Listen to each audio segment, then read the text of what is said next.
Allora Fede, oggi era anche il tuo compleanno, purtroppo non è andata come speravi, non c'è stato un regalo. Cos'è successo oggi? Siamo arrivati in campo senza aggressività, cosa che loro hanno avuto e hanno dimostrato a differenza dell'altra volta e abbiamo subito il loro gioco. Cos'è che non è andato in campo? Ha più influito secondo me la mentalità in cui siamo entrati in campo, che poi si vede nella tecnica. E l'altra volta siamo entrati molto aggressivi e siamo riusciti a fare tutto bene, mettendoli sotto. Questa volta è stato il contrario e non siamo riusciti a esprimere una buona pallavolo, o almeno quella che volevamo esprimere.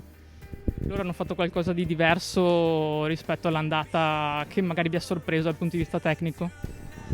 No, ha fatto quello che abbiamo studiato, solo che l'andata hanno dimostrato molto meno la loro potenzialità e siamo arrivati in campo pensando forse ancora alla partita scorsa.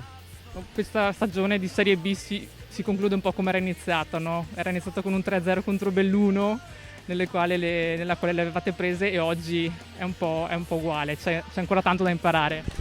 Sì, sicuramente questo ci insegnerà a crescere, perché dobbiamo ancora crescere. E ora si apre una nuova via, quella del 19, e si pensa a questo.